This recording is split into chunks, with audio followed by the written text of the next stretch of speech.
పేరు ఎం జగదీష్ నాయక్, వైఎస్ఆర్ కడప జిల్లా నుంచి వచ్చాను సార్. ఏపీ మెగా డిఎస్సి 2025లో SGT Urdu medium ST community sir. నా చిన్నప్పుడు అభ్యాసం నుండి ఉర్దూ నేర్చుకొని ఎంతో కష్టపడి మెగా డిఎస్సిలో ర్యాంకు తెచ్చుకొని నాకు సర్టిఫికేట్ వెరిఫికేషన్కి పిలిచి నాకు చివరికి జాబ్ ఇవ్వకుండా నేలపాలు చేశారు సార్.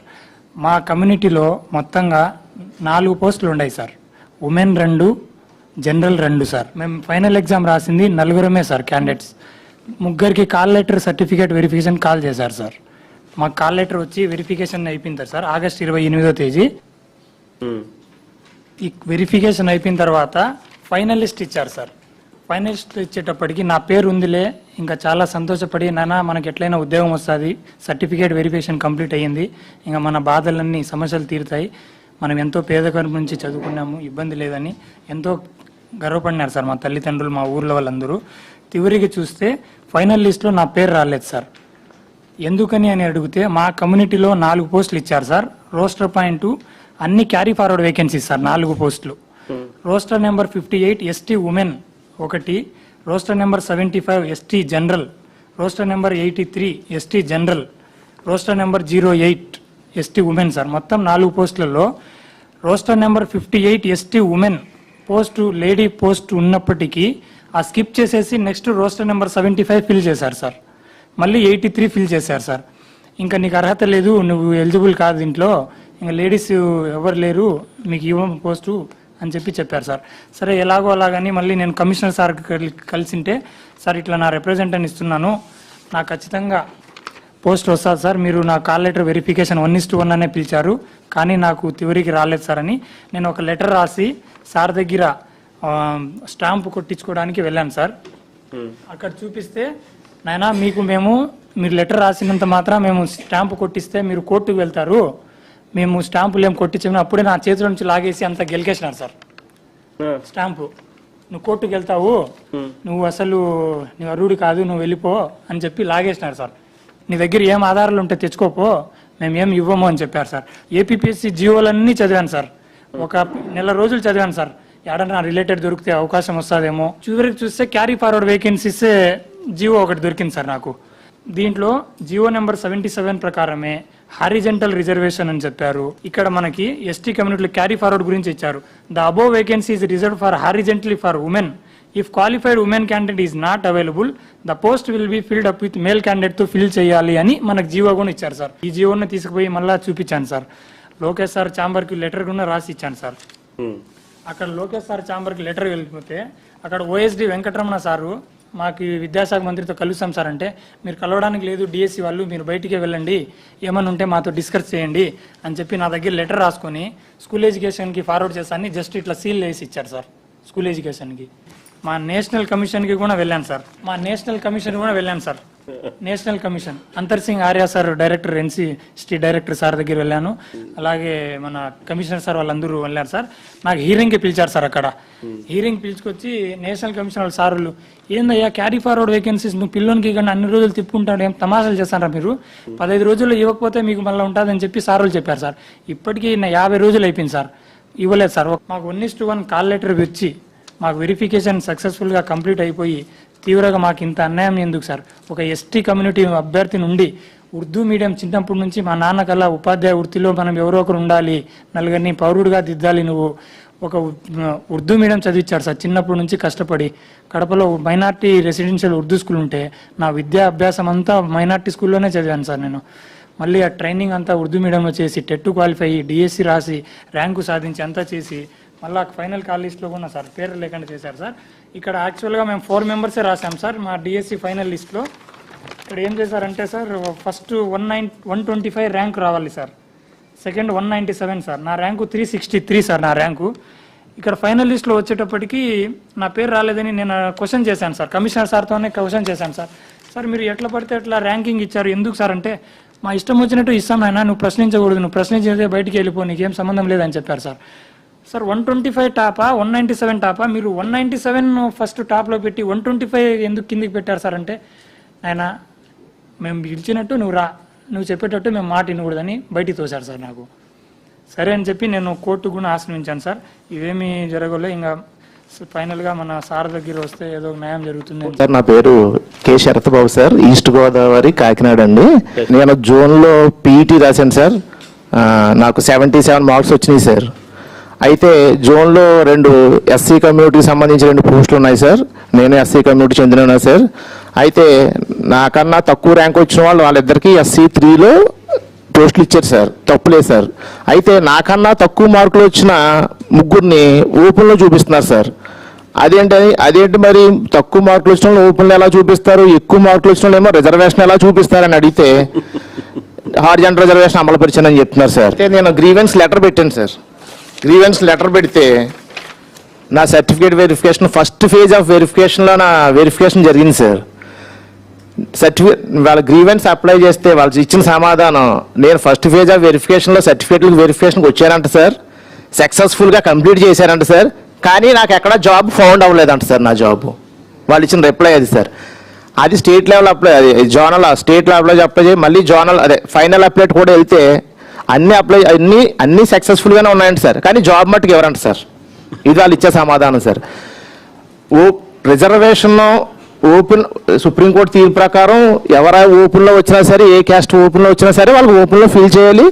యాజ్ పర్ రాజ్యాంగం ఇచ్చిన హక్కు ప్రకారం రిజర్వేషన్ ఎవరికైతే ఉందో వాళ్ళు రాజ్యాంగం ప్రకారం ఆ రిజర్వేషన్ అర్హులు సార్.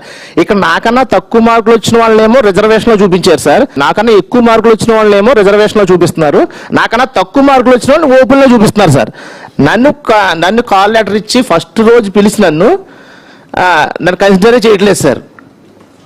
అసలు ఏంటని అడిగితే అందరం కూడా ఇక్కడ ఉన్న ప్రతి ఒక్కరం కూడా తిరిగాను సార్. జోన్ ఆఫ్ కన్సిడరేషన్ ప్రకారం 1:1 రేషియో ఏంటి అని అడిగితే ఒక పోస్ట్కి ఒకరే అర్హులు.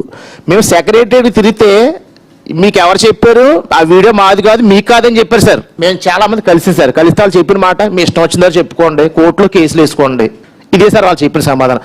కోర్టులో మేము అందరం కేసులు వేసాం సార్. నా పేరు Sharmila sir, Madanapalle sir, Annamayya district sir మాది. మేమందరం ఇంత బాధలో ఉన్నా కూడా ఎక్కడో ఒక మూల సంతోషంగానే ఉంది సార్ మిమ్మల్ని చూస్తూ ఉంటే. సో మీరు మాట ఇచ్చినా ఇవ్వకపోయినా మీతో కలిస్తే ఆ పని జరిగిపోతుందని వచ్చాం సార్ మేము.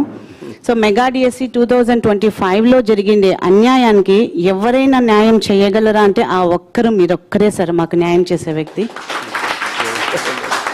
మీతో కలిసి మేమందరం ఒక గ్రూప్ ఫామ్ చేసుకున్నాం సార్.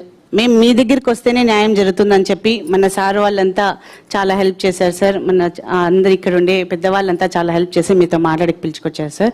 ఇంకా నా విషయానికి వస్తే సార్, నేను ఎస్ఏ బయాలజీ రాశాను సార్ ఈ డిఎస్సిలో. బయాలజీలో నా కేటగిరీ వచ్చేసి BCE సార్. నేను 2nd ప్లేస్లో ఉన్నాను సార్ BCEలో. సో నాకు సర్టిఫికేట్ వెరిఫికేషన్ జరిగింది. This is my call letter sir. So call letter. So నాకు అంతా సక్సెస్ఫుల్గా జరిగింది సార్. నాకు ఇంకా వైవా క్వశ్చన్స్ కూడా అడిగారు సార్ అందులో. ఆ టైంలో ఈ ఇయర్లో మీ హెడ్ మాస్టర్ ఎవరు, మీ పీఈటీ ఎవరు అని వైవా క్వశ్చన్స్ కూడా అడిగారు sir.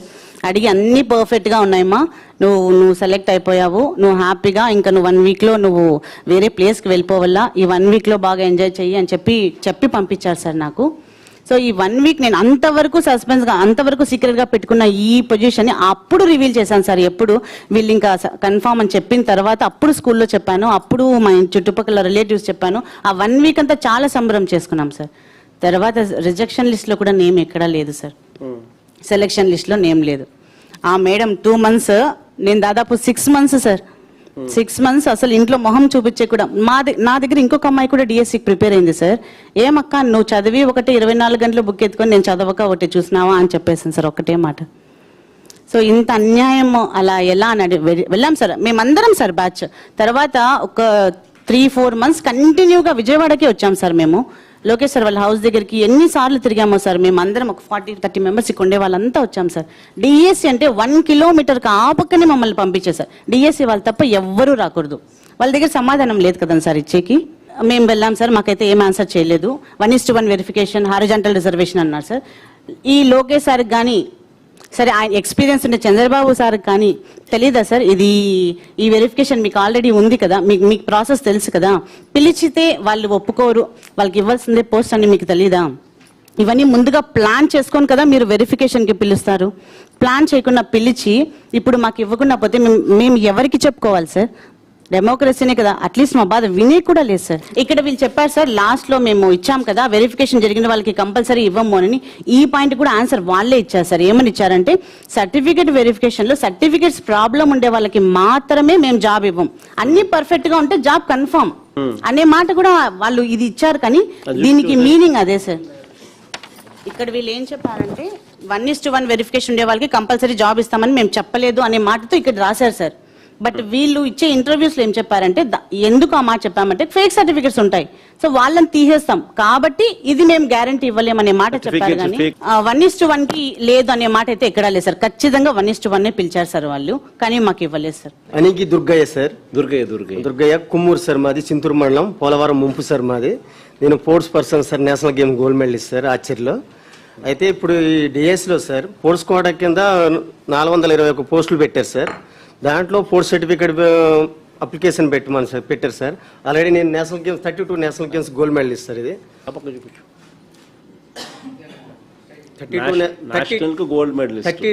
National games gold medal sir నాది.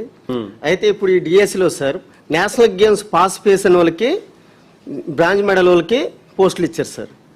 ఈస్ట్ గోదావరి నుండి 6 పోస్టులు ఉన్నాయి సార్. 6 పోస్టులు కూడా national games bronze medal participation వాళ్ళకి ఇచ్చారు సార్. మరి గోల్డ్ మెడల్ కూడా ఎటు పోవాలి సార్?